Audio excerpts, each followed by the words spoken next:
to what they call protest against it, but yet they didn't listen. They want to invade. You see, I believe for the Palestinians, because why?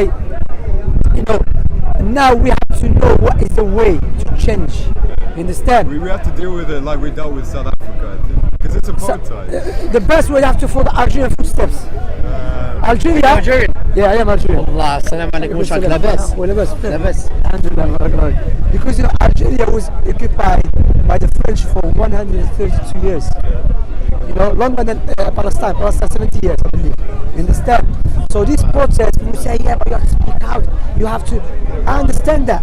There's a way to speak out. And that's why if you have social media and you can reach more people to raise awareness, do that. But as for protesting, majority of time, 99% either protest tend to party or tends to destruction. You see what I'm saying? And you know, we Muslims, we have to know if something bad happened to us, it's either a test or a punishment. So regardless what it is, always you have to go back to the Quran and the Sunnah and see how to deal with it. Yeah, that's true. Like Prophet Muhammad sallallahu alaihi wasallam, you know, the problem with us Muslims now, we are turning away from the Sunnah because Prophet told us Allah will send a revelation upon us. Why? When we get involved, when we start loving dunya, because dunya, this life is not our target. This life is a bridge. Is a means, yeah, it's a test and it's a means for us to reach somewhere else. You understand? But when we start loving this dunya more, and also when we start doing the riba, and this hadith apply to the Muslims and to the leaders as well. Leaders allow riba in their countries, no doubt about that. You know, so when I mentioned hadith, one guy said for the leaders apply to everyone. The Muslim Ummah is sick, not just the people, even the leaders are sick. You understand? So how can we rectify ourselves? Go to Quran and Sunnah. But Prophet Muhammad said something. What's your name? Sorry for your name. Alex, nice to meet you. Shamsi, Alex. Yeah.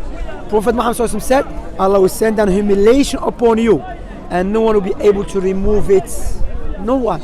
No United Nations. No United Snakes. America. You know, United Snakes I call it. You know. Like no one will remove it.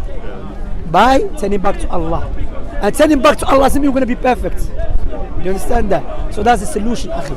As for protesting, shouting, within a protest there is a lot of haram taking place. You understand? But emotion is more dangerous than anything else. You know why? Because yes, we use emotion, but if we use emotions upon proofs, upon Allah, Rasul, will be good. But if you use emotions based upon ignorance, will not be successful. Let me give you an example. You know, there is what do you call it again? The yellow thing. When the brother went, huh? The crane. Yeah, the crane. I don't know if you were here yesterday. They were protesting here. There's Algerian brother went to the top of the crane and he put a Palestinian flag. I came from Rome. My mentality, I would love it, but Palestine is not. It hasn't been free. He put the flag there. The occupiers is still in Palestine. You know, Palestinians still getting killed. That doesn't change it. It's just people showing off. I'm saying that's emotion. Me, I'm a man without Quran Sunnah. I love it. Yes. Like in Algeria, before every match we play, yeah, in Algeria, we say Palestinian shuhada. Palestinians are martyrs, yeah. You love it. You hear singing, you know, chanting. You love it. But majority of them, we miss the prayer. I used to go, and I used to chant. We miss the prayer. We don't pray. You know, so emotion is very dangerous. If we lead the people based upon the pure emotions, we're gonna cause more destruction. You see, that's why when the Algerians wanted to free Algeria from the French occupiers, you know what they did?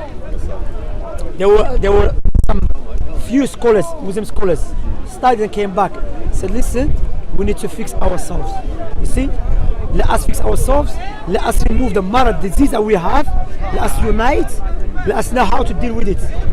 What happened after that? It took maybe years. Start building schools. After that, what happened? Allah gave us a victory. Alhamdulillah. Why? Because it was organized by scholars and by people who have the weapons as well. and they did it, and we kicked out the French. Alhamdulillah, you understand? As for protesting, will not benefit. That's why I always advise my brothers and sisters.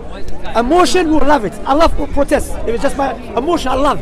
I'm an Algerian man. We love singing and going majnoon. You understand? We love that. But is it? According to the Quran and Sunnah, is not. It won't change much.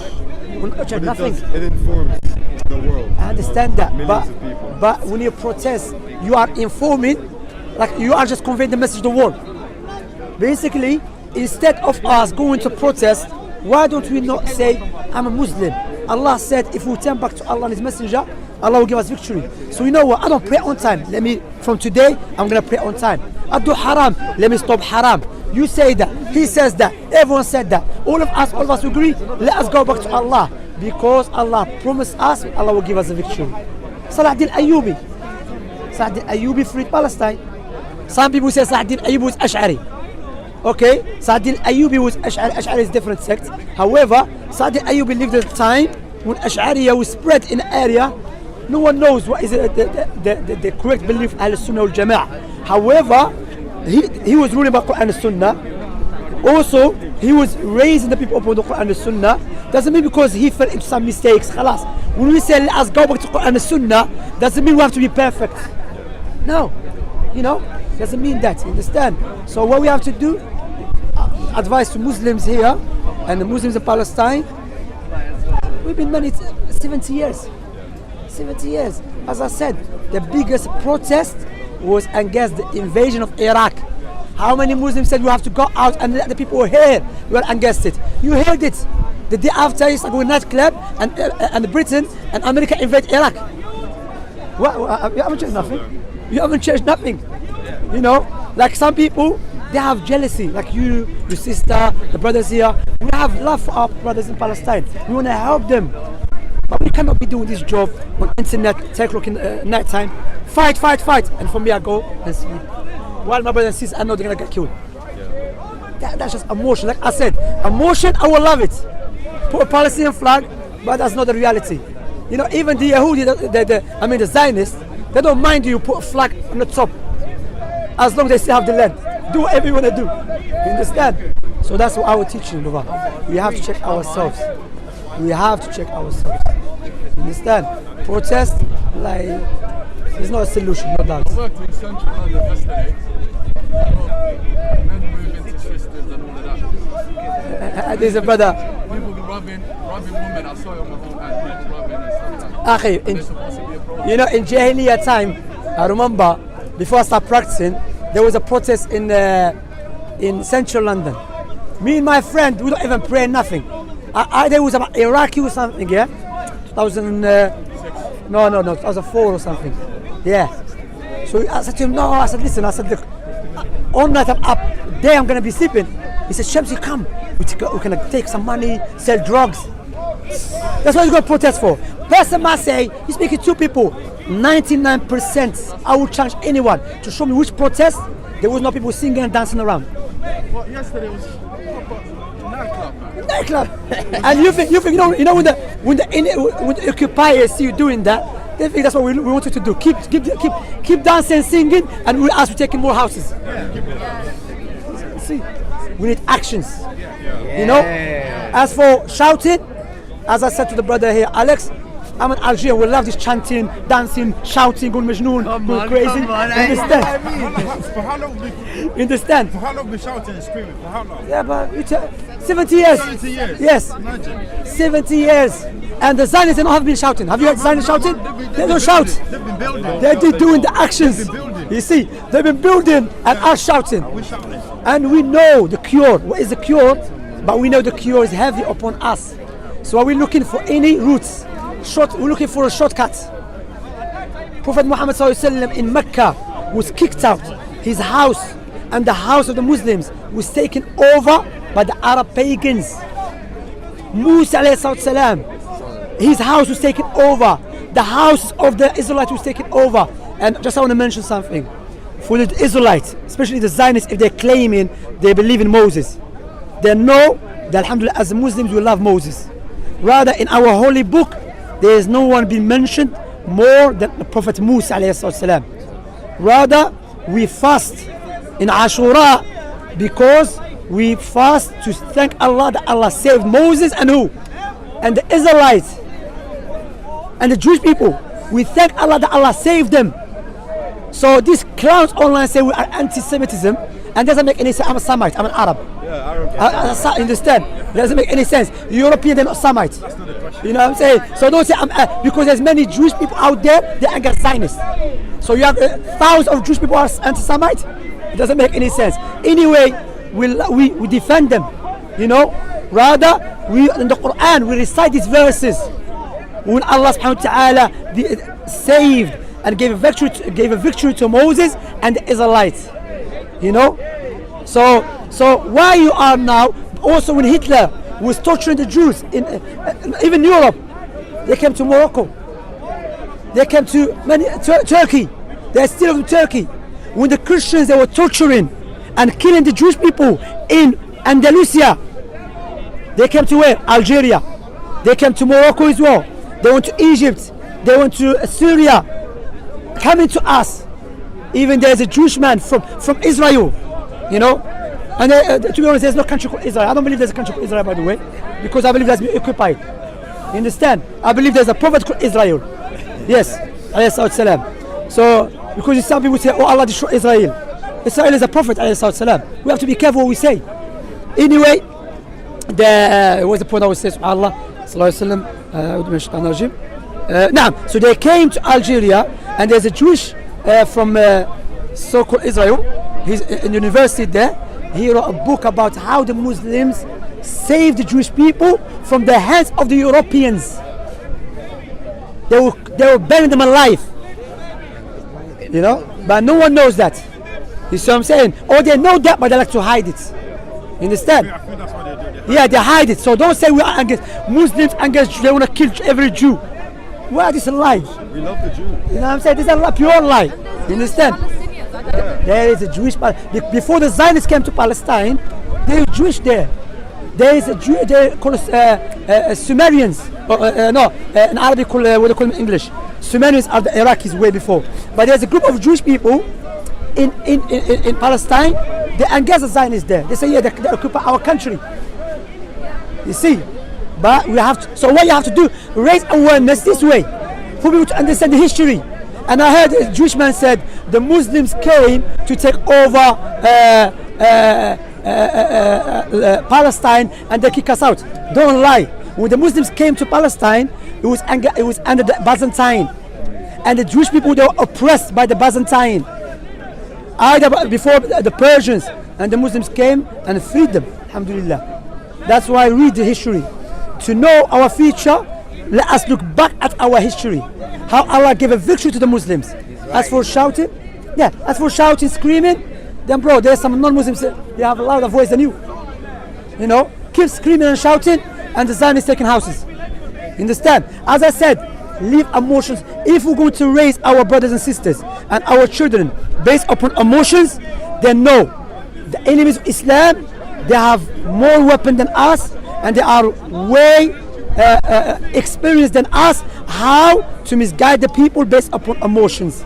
But when you raise the brothers and sisters and our children based upon proofs and evidences, then you see what will happen, inshallah. Don't listen to because you know some people, Education is the key. what Allah said, اقرأ باسم ربك الذي خلق. The first verse, read in the name of your Lord. For us to know we are people of reading, studying. فَعَلَمْ أَنَّهُ لَا إِلَهَ إِلَّا اللَّهِ. Acknowledge. But we know that. We know where is the cure. But we say no. If you say the cure Quran and Sunnah, say what do you mean Quran and Sunnah? If I have to teach you what's Quran and Sunnah, then you need to check your Islam. Are you Muslim or not? If you need someone to teach you. Moses, for how many years? Israelites. Let's speak about the Israelites. How many years they were enslaved and they were tortured by Pharaoh? They said over 500 years. And they said to Musa, we were tortured before you came to us, and now you came, we still tortured. Musa did not say, let us protest. What was the guideline? They were getting killed. The man was getting killed and taking the woman. But as I said, emotion, everyone, Quran and Sunnah. That's why it's Quran and Sunnah. You understand, brother? So all of us, including myself, let us go back to Allah subhanahu wa ta'ala. Let us rectify ourselves. Because we like to point fingers, the leaders, those leaders in the Arab world came from us. Because we taught them emotions, they are emotional as well maybe. You see, we have to teach Quran and Sunnah. You know, that's what Allah said. إِنَّ اللَّهَ لَا يُغَيِّرُ مَا بِقَوْمٍ حَتَّى يُغَيِّرُ مَا بِأَنفُسِهِمْ. Allah does not change the state of people until they change themselves. You see, that's what we have to do. We have to go back to Allah subhanahu wa ta'ala. As a Muslim, what Allah wants from me. Because Allah punish someone who knows the truth and turns away from it worse than the one who's ignorant about the truth. But you know the truth, but you turn away from it. But of course, no doubt, if like brother said, if someone coming to take my house, I'm going to say Quran and Sunnah. I said, no, defend yourself. If you're able to defend yourself, alhamdulillah. If you are unable, then follow Prophet Muhammad sallallahu alaihi wasallam. You know, Prophet Muhammad sallallahu alaihi wasallam, they were taking their houses, they were getting killed in front of him, taking over their wealth. That's why the Battle of Badr. What was the Battle of Badr? The Battle of Badr, when Prophet Muhammad sallallahu alaihi wasallam went out to get the caravan, because the caravan, it was based upon the wealth of the Muslims in Mecca. They took their wealth. But Prophet has a power, you know. Do you understand that? So that's my advice to you, my brother, you know, to you and to me, to everyone here. You Muslim, mashallah, let us understand what is our purpose. Because I said emotion will not take us nowhere. But yes, emotion based upon Quran and Sunnah is good to utilize it. Yeah, but emotion based upon ignorance doesn't take you nowhere, brother. 70 years, they're still there. You know? I don't know you, I don't speak to you. I don't speak to you. History does not believe this. Yeah. Your history clearly says Look at Muhammad migrated from Makkah to Medina. Medina was Yashrab at that time. And هذا يهدم مهبولة. أنا أعرفه هذا أحمق هذا after some Anyway, so that's my advice, my brother Alex. Nice to meet you, and forgive me if I took your time or something. You know, barakallah, brother. I'll see you inshallah. Assalamu alaikum.